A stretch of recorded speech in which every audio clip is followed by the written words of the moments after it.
Hallo meine Lieben, ich hatte euch letztes Mal, als wir die Acrylschlüsselanhänger gemacht haben, habe ich euch ja gesagt, dass ich euch auch noch ein Video machen werde, wo ich euch zeige, wie ihr Tassels oder auch, glaube ich, auf Deutsch heißt es Quasteln, wie ihr sowas machen könnt, und mehr dazu zeige ich euch gleich nach dem Intro.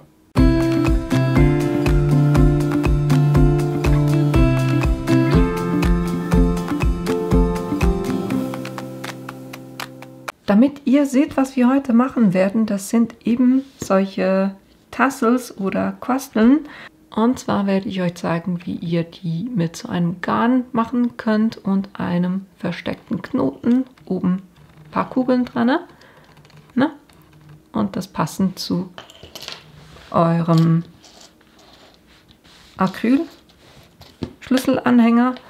Und dann zeige ich euch auch noch, wie ihr das mit Kunstleder machen könnt und das hier ganz einfach auch an eben eurem Schlüsselanhänger befestigen könnt. Das werde ich euch hier mit dem rosaroten zeigen. Diese Tassels könnt ihr natürlich nicht nur für Schlüsselanhänger verwenden. Da könnt ihr wunderbar auch, viele machen auch Ketten, wo sie dann schöne Silberkugeln dran machen. Das Ende von einem Buchzeichen, wenn ihr Taschen macht, dann könnt ihr wunderbar, wenn ihr da eine aus Wildleder auch oder Kunstleder eben drin verwendet, könnt ihr Teile von diesem Kunstleder verwenden, um dann das zum Beispiel an die Reißverschlussenden zu bringen. Viele Möglichkeiten. Es gibt auch solche, die machen ganz kleine für Ohrringe, also Einsatzmöglichkeiten habt ihr viele. Ihr habt auch viele, wie ihr das verzieren könnt. Ich habe die hier relativ simpel gehalten, aber da könnt ihr auch noch Metallringe ringsherum machen oder die mit einem Silber- oder Goldfaden umwickeln. Es gibt so Ringe, die man drum klemmen kann. Also ganz viele Möglichkeiten, aber wir hatten es heute mal so ein bisschen, ich versuche es einfach zu halten und werde euch eben zeigen einmal, wie das mit dem Garn funktioniert und dann auch noch, wie das mit dem Kunstleder funktioniert. Und genau das gucken wir uns jetzt an. Ich habe hier ein paar Sachen auf dem Tisch. Es kommt natürlich darauf an, ob ihr solche aus Kunstleder machen wollt oder solche mit Garn. Für die mit Kunstleder braucht ihr natürlich Kunstlederstücke. Und die schneide ich für meine Tassels jeweils auf 5 cm in der Höhe, auf 12 cm in der Breite zu. Und das mache ich jeweils mit einer Schneideunterlage, mit dem Schneidelineal und dem Rollschneider. Dann habe ich was zum Anzeichnen auf dem Wildleder hinten, damit ich dann weiß, wo ich schneiden muss. Dann habe ich noch eine Schere auf dem Tisch und für die Wildleder, die werde ich zusammenkleben. Dafür habe ich so einen Sekundenkleber, und da ich genau weiß, dass ich immer meine Finger vollsaue, nehme ich noch eine Zeitung und dann habe ich auch noch Handschuhe, damit ich das Ganze dann eben nicht an den Fingern habe. Das ist das für die Kunstleder-Tassels. Ihr könnt da natürlich noch mehr machen. Es gibt so Hauben, wo man dann die zusammengeklebten Tassels reinstecken kann und sie so festkleben kann. Man kann Draht drum wickeln, da habt ihr wirklich komplette Freiheit.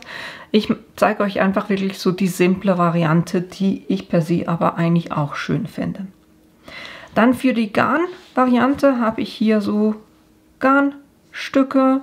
Da habe ich so ein ganzes Pack einfach mit verschiedenen Farben gekauft. Hier verwende ich heute einen rosa und einen lila. Dann habe ich noch solche Holzkugeln. Da habe ich 2 in dunkel für diesen hier und je 2 in hell für diese beiden hier.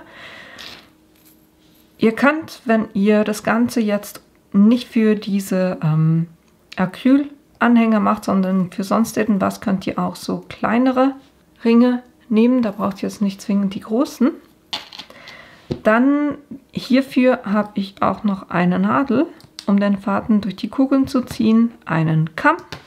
Und ich werde eine Variante, wo ich euch das zeige. Es gibt so einen Tassel Maker, der das Ganze ein bisschen vereinfacht. Ihr könnt es auch ohne den machen, aber ich wollte euch das einfach auch noch zeigen.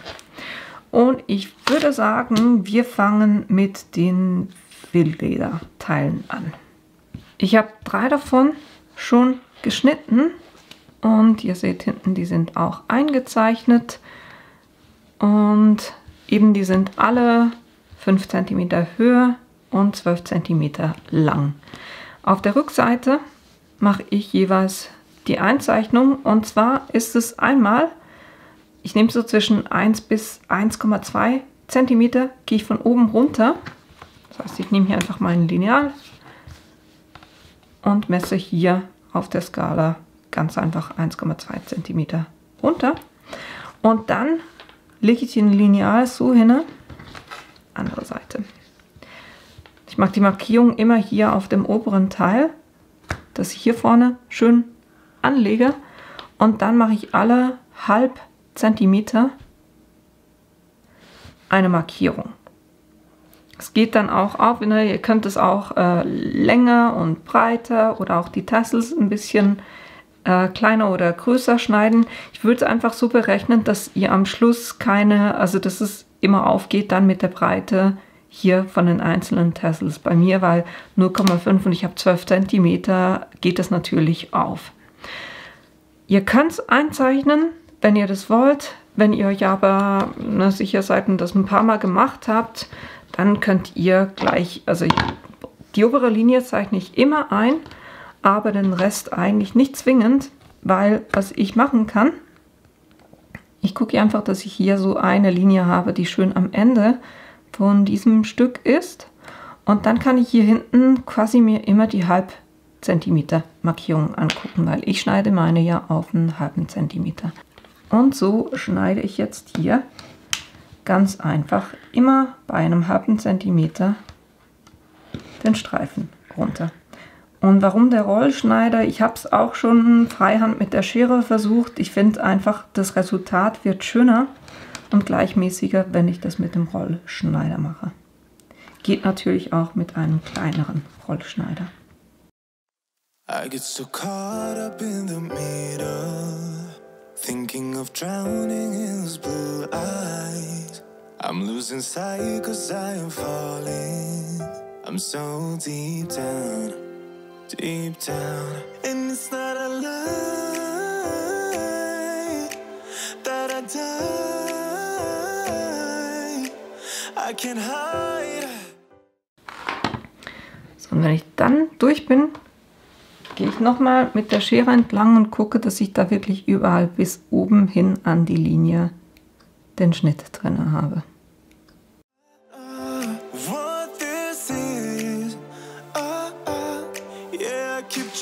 Und wenn ihr das alles schön geschnitten habt, könnt ihr beim zweiten hier noch hochschneiden bis in etwa die Hälfte.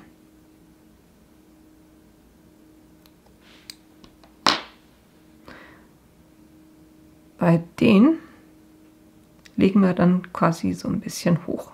So, jetzt nehme ich gleich alle Teile und klebe die alle zusammen, dass ich das Gedöns mit dem Flüssigkleber nur einmal habe oder mit dem Sekundenkleber.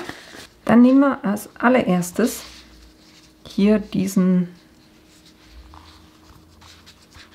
Stück hier, wo wir das hochbiegen werden, und das klebe ich kurz fest. Und zwar kommt das so hoch, dass ihr quasi die Markierung sehen würdet, wenn ihr zu weit hoch geht. Und da gucke ich immer, dass das, was ich angezeichnet habe, nicht rausguckt.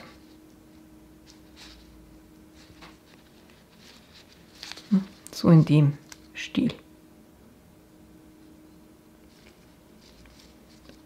Das heißt, ich habe es nach hinten weggeklappt. Und jetzt mal gucken, wie wir rollen. Jetzt geht es einfach darum, dass ihr überall hier schön Kleber drauf macht, weil genau das rollen wir jetzt auf. Und zwar immer schön bündig.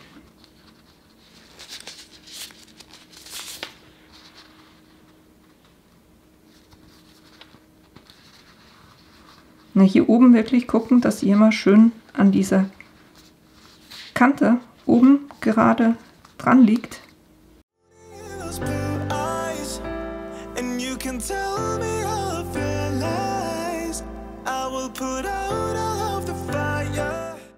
Und irgendwann, wenn ich so an die Nähe des Endes komme, baue ich da quasi die Schlaufe noch mit ein.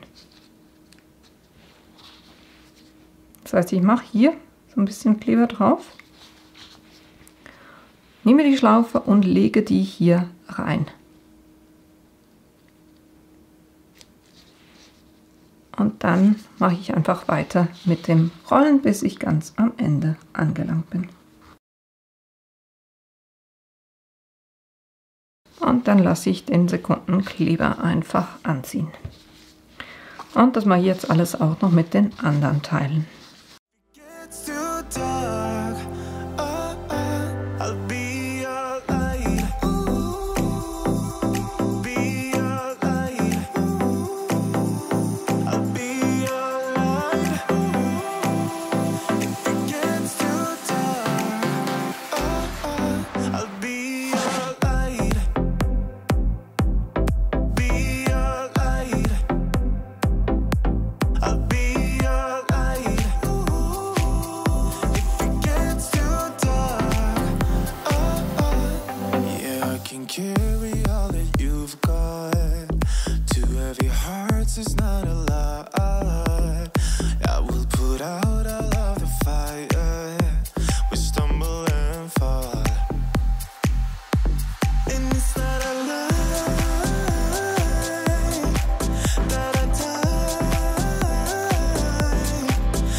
Can tell me all of your lies.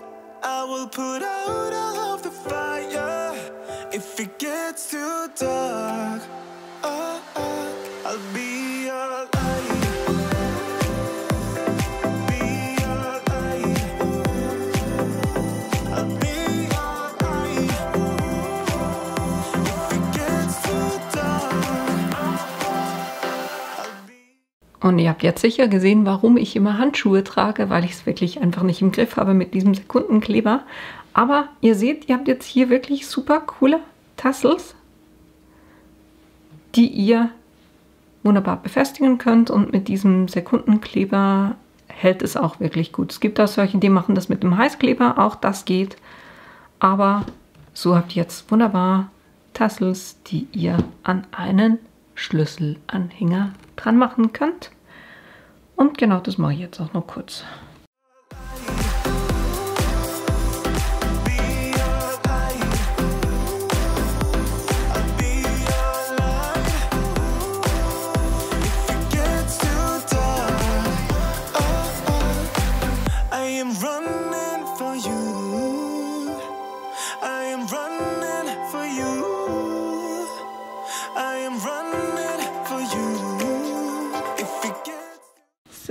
Und schon sind die Kunstlederteile fertig.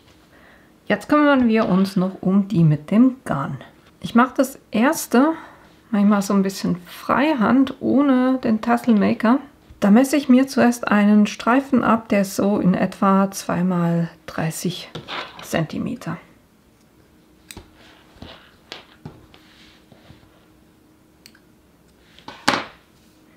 Den brauchen wir für nachher. Und dann nehme ich hier das Garn. Ein Stück guckt nach unten. Und dann wickle ich das hier so 25 Mal, 25, 30, je nachdem, wie dick ihr das Tassel haben wollt.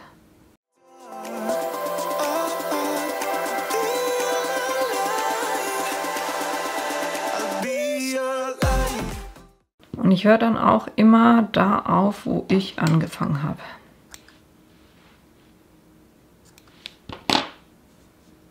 So. Und dann könnt ihr das unten in der Hälfte aufschneiden.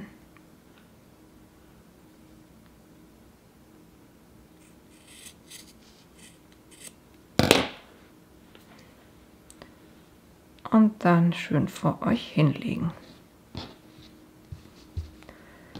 Dann nehmen wir diese beiden Fäden mache hier eine Schlaufe.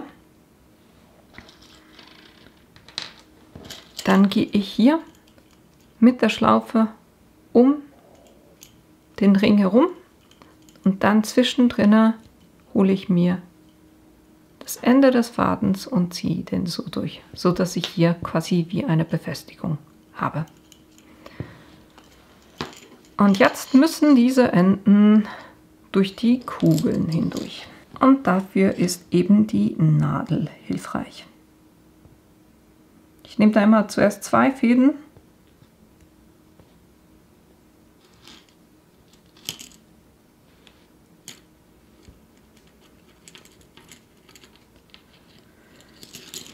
Und gehe mit denen durch beide Kugeln durch.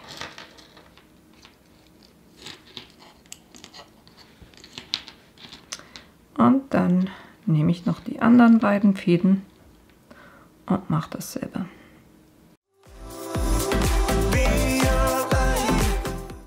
Und dann kann ich die schön hier festziehen. Mache ich das wieder auf und knote das einmal fest.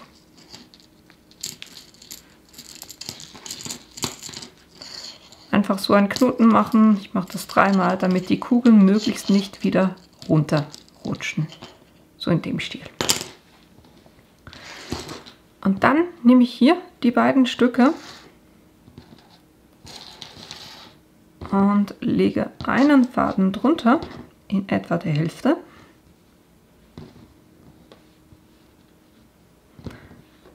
Und den anderen Faden drüber und das knote ich jetzt auch mit einem doppelten Knoten fest.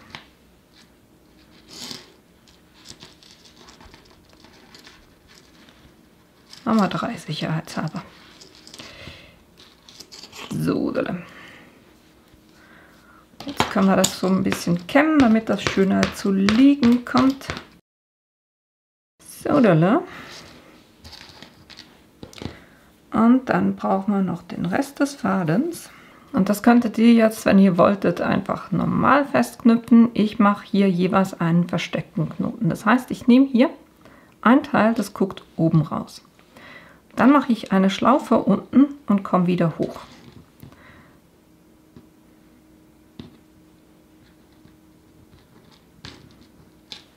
Das heißt, wenn ich das in den Fingern halte, habe ich ein Teil oben, unten habe ich eine Schlaufe und jetzt wirklich hier oben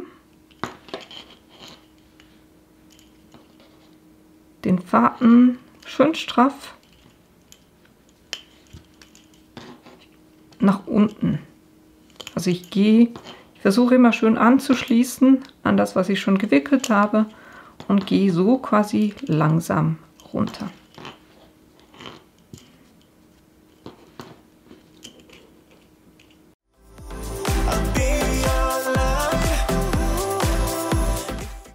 Könnt ihr so lange machen, wie ihr diesen Hals, nennt man das, wie ihr den gerne haben möchtet. Einfach immer schön straff festziehen.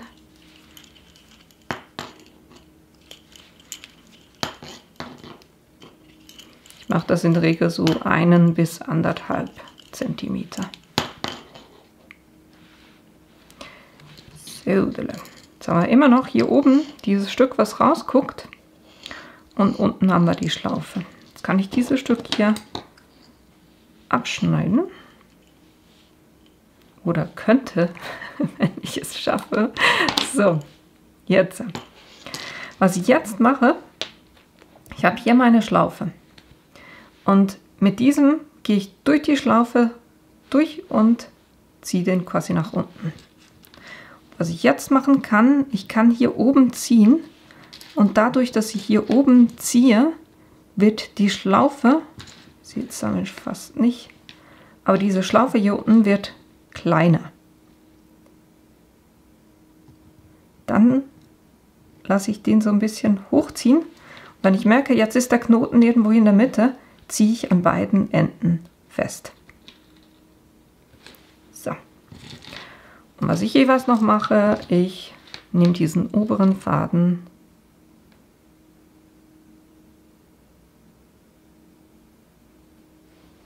und stoße den quasi hier auch nochmal nach innen in die Mitte durch. Einfach so, dass der dann auch versteckt ist. So.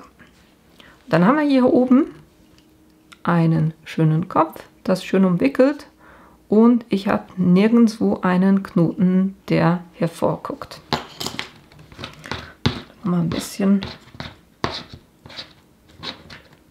zurechtbürsten, dass das wirklich schön liegt. Und dann könnt ihr dem Ganzen noch den Haarschnitt verpassen.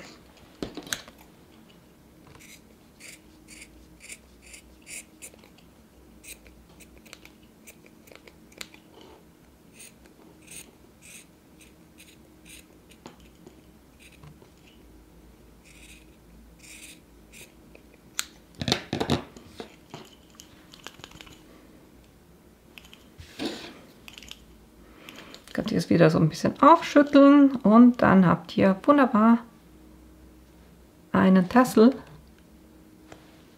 aus einem Faden oder aus einem Garn gemacht. Und ich finde das immer so mit oben mit diesen Holzkugeln, finde ich die Kombi eigentlich wirklich cool. Na, das ist eine Variante. Das heißt, ihr könnt das wirklich ohne groß hier, ne, mit einer Nadel, ohne große zusätzliche Werkzeuge, könnt ihr das machen. Dasselbe mache ich jetzt nochmal hier mit dem hier.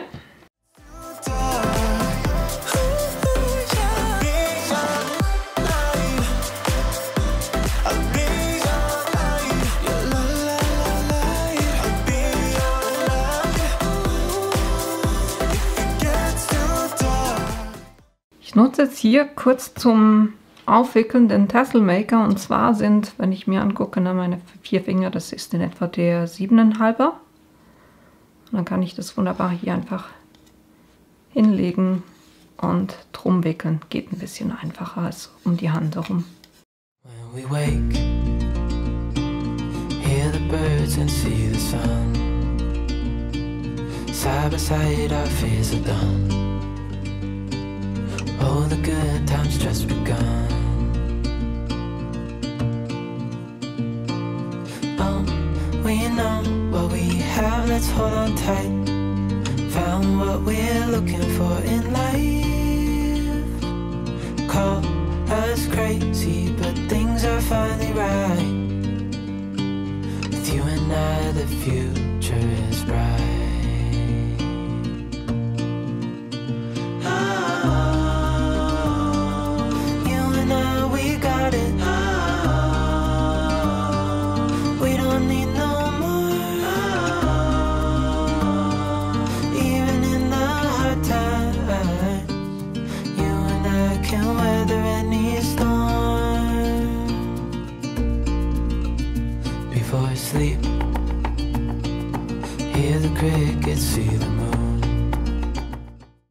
Et voilà. Und schon haben wir hier den zweiten Tassel. Jetzt machen wir noch einen komplett mit dem Tassel Maker, einfach damit ihr seht, wie der gedacht wäre. Da suche ich mir jetzt aus, welche Größe ich gerne haben möchte, und zwar von der Länge her. Und ich bleibe bei meinen 7,5 cm. Das heißt, ich wickle hier jetzt das so 25, 30 Mal einfach hier rum.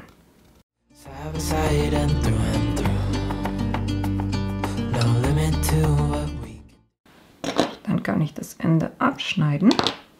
Das lasse ich jetzt kurz drauf und schneide mir hier ein Stück ab, was ich wieder für diesen oberen Bereich verwenden kann. Mit diesen beiden Fäden gehe ich jetzt hier unten durch. Am einfachsten geht, wenn ihr da auch die Nadel nehmt. Einfach unter sämtlichen Fäden durch. Guckt ihr, dass ihr auf beiden Seiten gleich viel Faden habt und könnt es hier oben verknoten.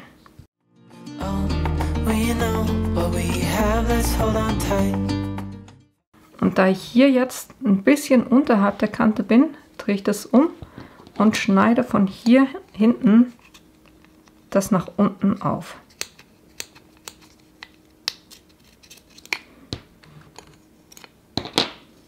Sehr gut. Dann sollten die beiden Enden in etwa wieder gleich lang sein. Dann kann ich dieses Ende nehmen. Da guckt ihr einfach, welche vom Umfang, was ihr hier habt, wo das am besten reinpasst. Bei mir ist das hier.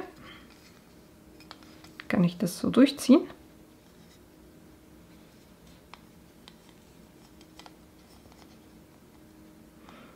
Und dann guckt quasi nur das, was nachher den Hals bildet, guckt hier durch.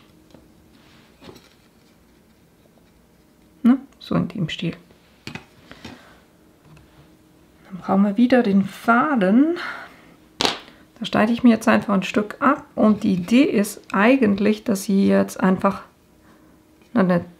das quasi hier so weit hochgucken lassen könnt, wie ihr das haben wollt. Und dann das ganz einfach festbinden könnt. Sollte eigentlich eine Hilfe sein. Ich finde es für mich nicht wirklich viel einfacher als das, was ich sonst mache. Aber es kann auch sein, dass ich ein bisschen ungeschickt mit dem Teil umgehe.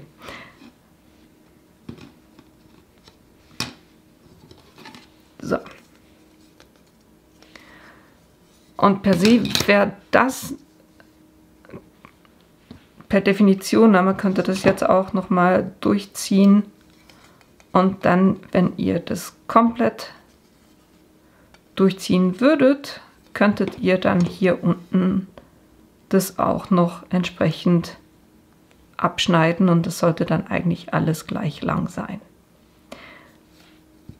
Man kann es verwenden, ich verwende es eher dafür, dass ich ganz einfach alle immer in derselben Länge umwickle, von dem her mit diesem 7,5er. Aber das war es dann auch schon. Den Rest finde ich nicht so super hilfreich, ich sag's ganz ehrlich. So, ich rette das jetzt kurz, weil es für mich so nicht funktioniert. Gerade mit den Holzkugeln, die ich verwenden will, ist das nix. Die mehr. Das behalte ich natürlich, weil das können wir ja wunderbar verwenden.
Und noch den letzten, den wir so ein bisschen gerettet haben, weil das mit dem Tasselmaker nicht so ganz mein Ding ist. Aber ihr seht, wie einfach ihr solche Tassels oder Kosteln machen könnt. Hier mit Garn und hier mit dem Kunstleder. Und eben da könnt ihr beliebig Kugeln dran machen, das mit Metallfaden umwickeln, was auch immer ihr da gerne machen wollt. Und eben ihr könnt es nicht nur für Schlüsselanhänger verwenden, sondern auch für Taschen zu verzieren, Reißverschlüsse, da kann man die wunderbar auch anhängen. Was auch immer ihr da gerne damit machen wollt. Aber das war's auch schon für heute. Ich hoffe, euch hat das Video gefallen und die Infos waren hilfreich und ihr habt Lust, es selber auch auszuprobieren. Die Materialien, die ich verwendet habe, die werde ich euch unten wie immer in die Links reinstellen. Und wenn ihr meinen Kanal bis jetzt noch nicht abonniert habt, dann tut das doch bitte, weil das hilft mir tatsächlich auch weiter. Und ich hoffe, wir sehen uns in einem meiner nächsten Videos wieder. Bis bald!